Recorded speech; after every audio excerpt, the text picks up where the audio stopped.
Hello, everybody. Welcome to Relax with Animal Facts. I am Steph Wolf, and this is the podcast where I go deep into some animals, possibly by your request, and that's exactly what today's episode is all about. So, first, I'm just going to say what the show is about. Can I give a little bit of intro for any of you new listeners out there? So, this is a podcast where I go deep into some animal facts via the internet. I am not an animal biologist, an animal researcher, or anything like that. I have no fancy degrees in this kind of subject. I am just like you and want to relax and learn a little something. And today is extremely special because this is our second animal by request podcast. So this was requested by Elizabeth for the Anaconda. So thank you so much, Elizabeth, for writing into the show. And I very much hope that the rest of you also would like to write into the show somehow. If you do want to write in and you don't want to just email me directly, you can go on the relaxwithanimalfacts.com. That's the website for the show, and you can just go on animal requests right at the top, right on the top on your laptop or mobile device, and submit whatever you'd like to see there.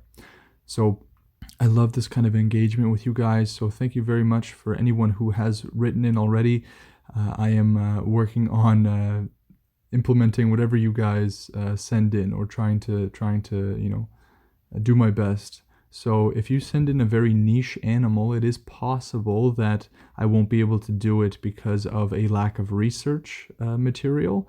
If that is the case, I will obviously let you know, because if it's a niche animal that I've never heard of, first I'm going to do the research before I get back to you. But the second I got this email about anacondas, I knew that there was going to be a good amount of research on there. So generally, anacondas are not something that many people find relaxing to a degree when you watch, them slithering around. But they have so many interesting sort of quirks about them and things that make them unique. And we can't just leave out a huge amount of species in terms of lizards and snakes, other sorts of things. So, anyways, this is the Anaconda episode, and you can listen to this episode a number of ways. The first way, or the most popular way rather, is maybe as a wind down routine at the end of your day. You could be maybe stuck in traffic in the morning, maybe you got a long commute to work.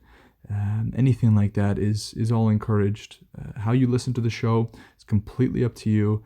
At any time you can tune into the show for a nice healthy focus and learn a little something with me today. So I'm going to talk about where I got my sources from. So I got everything, every fact here is from livescience.com, of course, so you can refer to that article if you would like to maybe research some more into them. Anacondas are really, really cool. I didn't know too much about them other than that movie, Anaconda. I think they made a 1 and a 2 where they made them look really sinister, not very good, but it's time to set the record straight here on the RWAF podcast with anacondas, because I never really gave them too much of a chance. The second I saw that movie, I must have been a younger kid, so I know that it did scare me a little bit. But now as an adult, I can look back at some of those things and just kind of laugh at it and go a little bit deeper. Give them, everyone deserves a second chance, even anacondas. So anyways, if you have never heard of this animal before, they are semi-aquatic snakes that are found in tropical South America. We're going to get a little bit deeper into their habitat just a little bit later into the show. And they are some of the largest snakes in the world. So generally, the consensus around anacondas when people think about them is just that they're large. They're a very large snake. They're some of the largest. There are huge snakes besides the anaconda. They're just some of the most popular. It's just like in, for example, dinosaurs, right? Dinosaurs, we have the Tyrannosaurus Rex, the T-Rex being the super popular one for being big. But really, you have other dinosaurs like Spinosaurus that was bigger than the T-Rex. These are things that sometimes you don't really question. It's just T-Rex, okay, that's my favorite because it's the biggest, but it's not really. You have other like Brontosaurus, you have big ones. And in the case of the anaconda, it's sort of a similar thing. So they're not the only very, very large snake. There are a few. It's one of some, I guess I can say. So there are 4 species of anaconda. There's a green anaconda, yellow or Paraguayan anaconda, dark spotted anaconda, and the Beni slash Bolivian anaconda. So we have 4 different species, and the one that we generally tend to think about, at least here in the Western space, we get those green anacondas. Those are the ones we usually think about. I believe that was what was portrayed in the movies that I watched, and I'm sure many of you out there watched. So the largest of the 4 species is the green anaconda. I assume that's why they chose that for the movie, because that's what I'm thinking back, is that it was green, and it is the heaviest snake in the world and one of the longest. So heaviest for sure, and one of the longest there in terms of length. So let's talk more generally here. So they're stocky, muscular snakes, and they are thicker than many other boas out there. So they are still boas, just like we know the category of snakes known as boa constrictors. These guys are non-venomous, so that's one thing that we don't have to really that you don't have to worry about. So they have very large heads and thick necks, and a lot of this we'll see will play a key role in what they hunt and how they hunt. So they have nostrils and eyes at the top of their head, as opposed to the side with many other animals and snakes too, I believe. Yeah, I'm not too much of a snake expert, but when I think of a snake, I usually imagine that they also have nostrils kind of pointing to the side, like a 45-degree angle almost. But they have them at the top of their head, and this serves a purpose. And that purpose in particular is for swimming. So they are extremely fast swimmers, and as it allows them to really see above the water when they can also remain completely submerged. Because of course, if they had eyes and nostrils on the side, they wouldn't really see what they're running into there. But with having it on the top, they have this, I'm imagining a cartoon submarine where there's a little, like a telescope peeking out of the water and pointing in whichever direction it wants to go in, but I don't think it's exactly like that.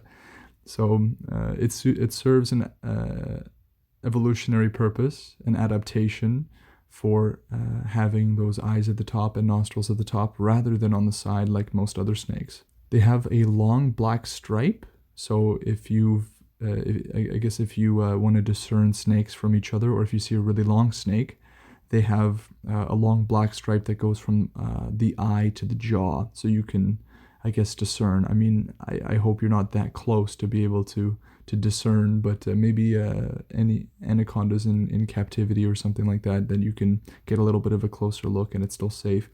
But they have loose and soft skin that can handle a good deal of water absorption, which is incredibly important because, as we've said, they like to swim. Being semi-aquatic, you need to be able to deal with water.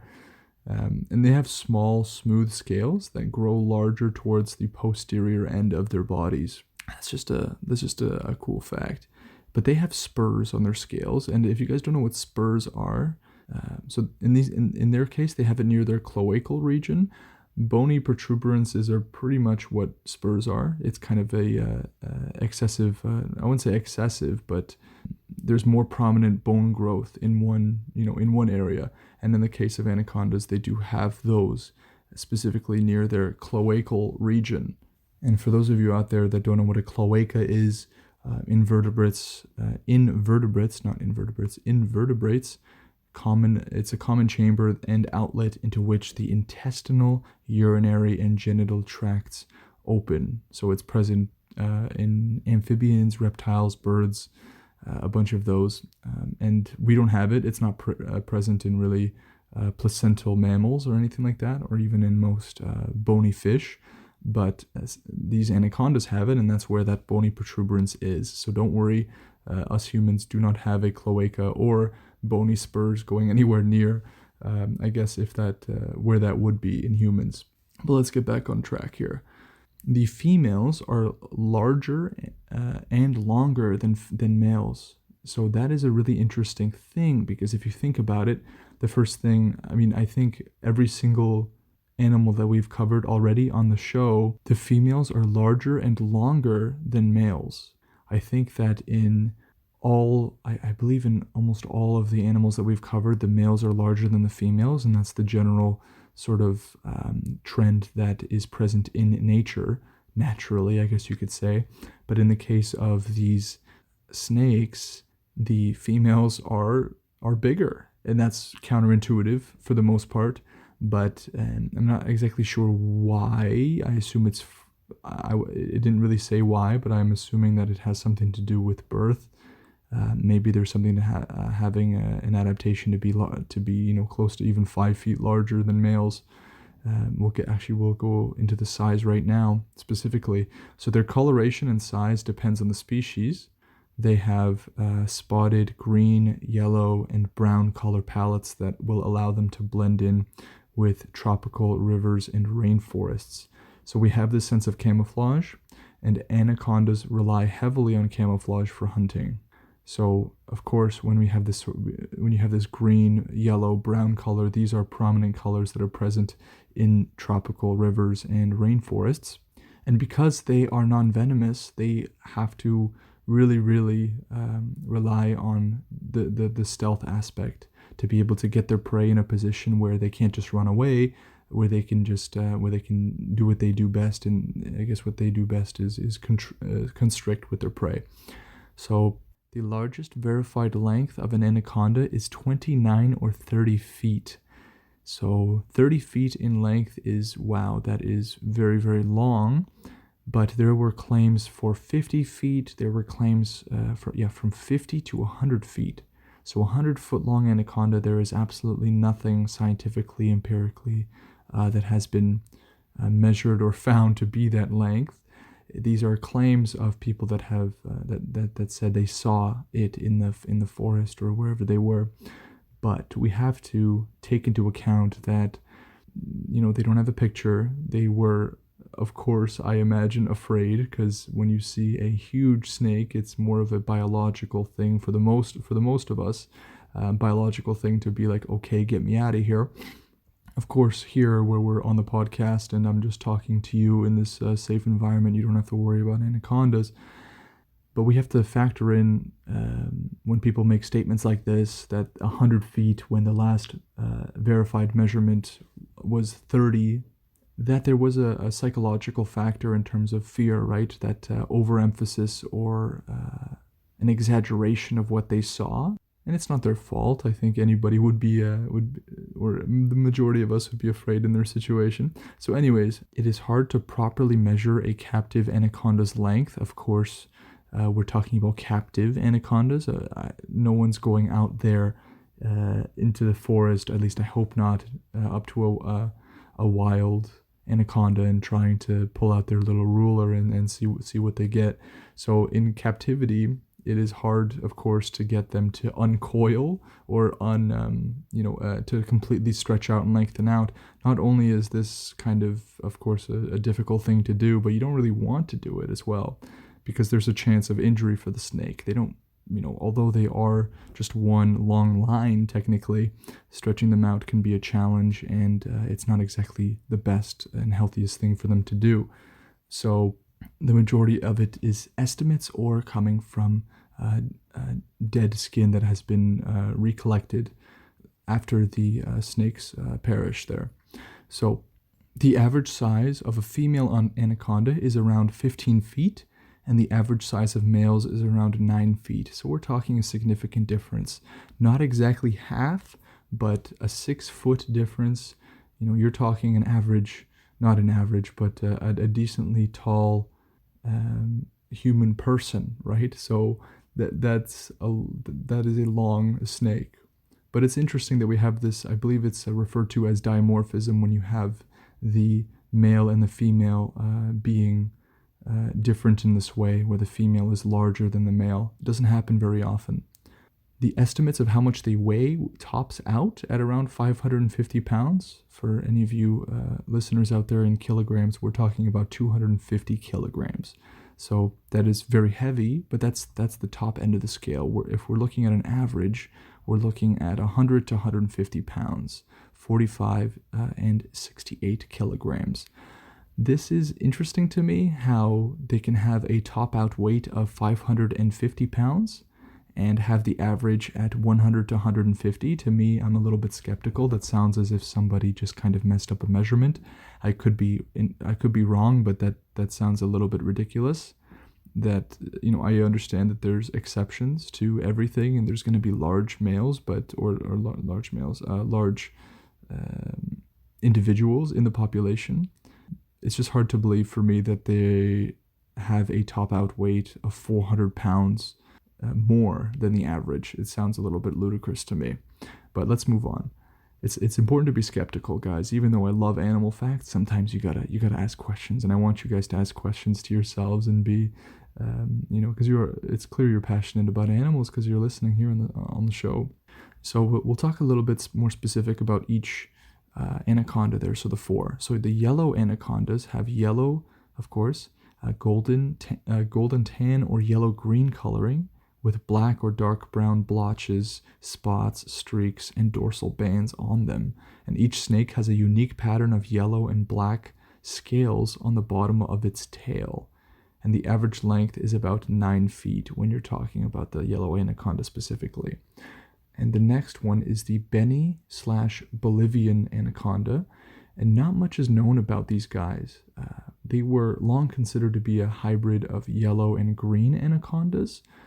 But they determined that it was in fact its own species rather than just a hybrid, and their coloring is similar of that to the green anaconda. I'm not sure how they discern, especially in the wild, in terms of their population, because if Beni or Bolivian anacondas look fairly similar to the green, I don't imagine there's many differentiating characteristics that you'll be able to see from a little bit farther away. So, of course, you're not going to want to get too close to these guys, but I wonder how they really differentiate between the two. There must be something specific that they can look for. Dark spotted anacondas. These, of course, as the name implies, they have dark brown or black spots on a brown background, and they grow to be about 9 feet long, so still we're on the average of males. And already talked about the green anaconda, so those are the four, and they all live in South America, east of the Andes. So we talked about the Andes already with alpacas in the alpaca episode. That was a fun episode. We learned a lot there. You guys can listen to it afterwards.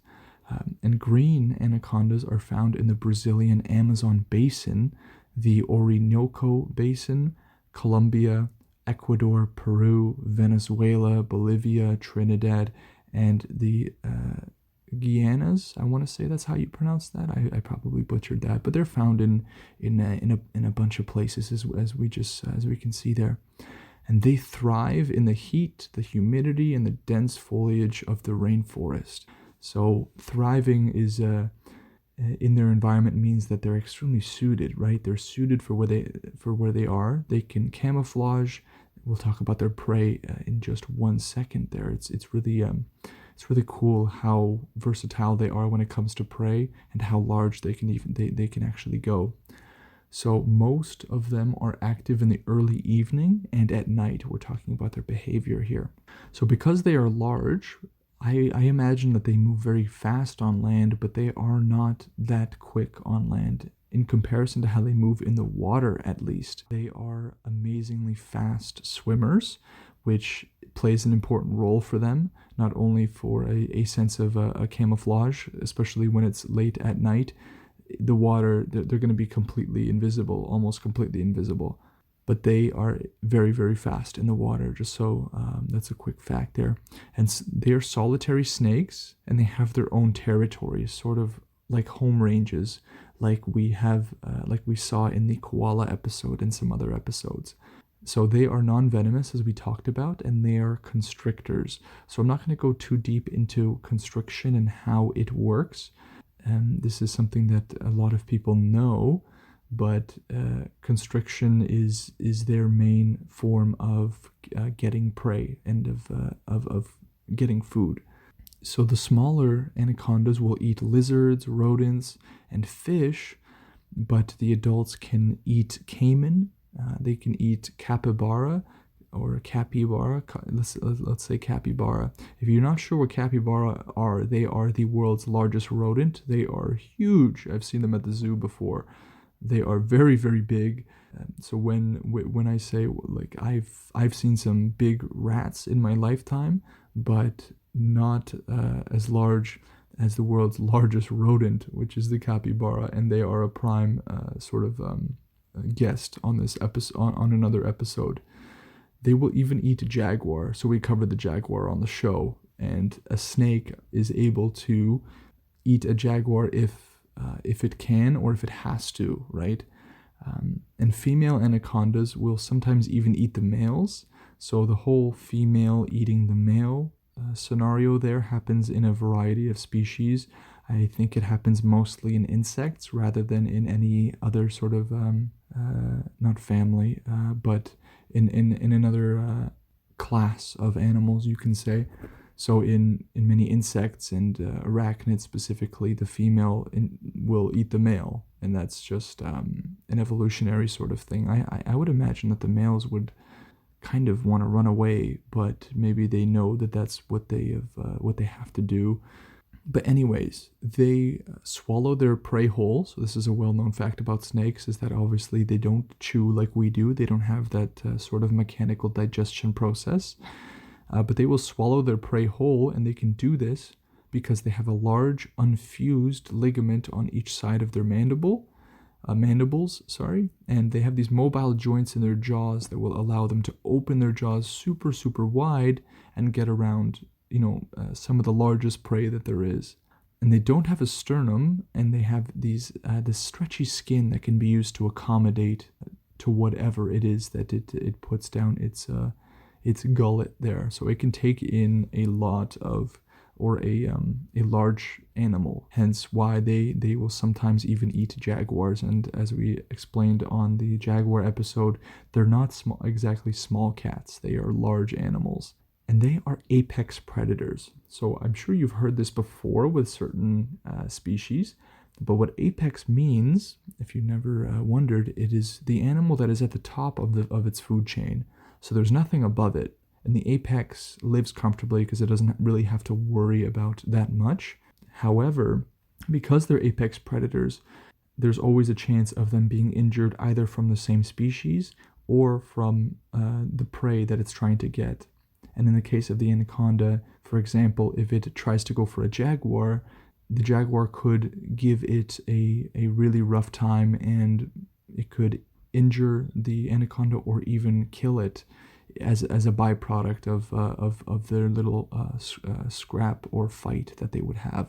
And during the springtime, females will leave a scent trail to attract males. So we see this dimorphism, where we see this switch, where now the females are doing all these things that usually is the male's role in many of the species that we've already covered on the show. Anacondas will form breeding balls. I have never heard of this. I remember seeing it in maybe it was one of the Anaconda movies, but they form breeding balls in which 2 to 12 males will coil around one female, and they will slowly wrestle each other for the chance to be able to mate with the female. And if you can take a guess of how long you think these breeding balls can last of these 12 males wrapped all around each other and the females. And it is 4 weeks. I would have never guessed that. That absolutely blows my mind that they have these breeding balls that they form and they stay in for 4 weeks. Could you imagine wrestling continuously for 4 weeks to have a chance to mate? That's why I love doing the show. It's because when you try to apply some of these things to humans, it sounds so ridiculous. But that's a really cool fact about anacondas. They have a 7-month gestation period, which is a little bit longer than I expected. I don't know why I was expecting anything less, but I usually have a little guess in my head.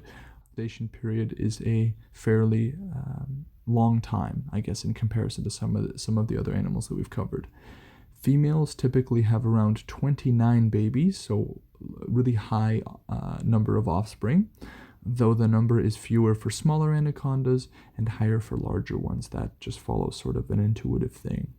So those were a bunch of, at the end there, some fast facts, and I hope you guys learned a good amount about these guys. But we're going to go to the last fact of the show, which is the name Anaconda. Where does it come from? What does it mean? For any of you new listeners out there, I always love to end the show with something to do with the name of the animal.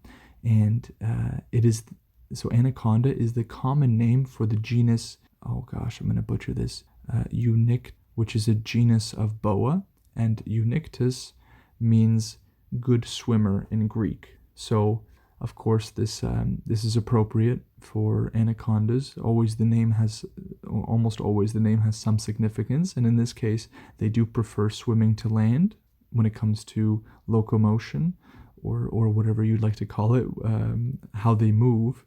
On land, because they're so big, they have a hard time. But when you're talking about in the water, they're in their element in terms of camouflage and in terms of speed as well. So thank you all so very much for tuning in. This was the second podcast episode that was dedicated to a fan, Elizabeth. Thank you for writing in so very much. And if anyone else wants to be featured on the show with an animal, go ahead and type in relaxwithanimalfacts.com. Super easy. You just click on animal requests, put your name in, put your email, and go ahead and send. It doesn't have to be a real name if you don't want to, because if you don't want your name shouted out, you can put a fake name. It doesn't really matter to me. But you put in the animal you'd like to request, and it's sent on through to me, and we can have a back and forth if you'd like. And you will have a chance to get shouted out on the show and listen to your favorite animal on the podcast. So thank you all so very much for listening, and I hope you enjoy this episode, and I will see you on the next podcast episode with the next animal. Take care.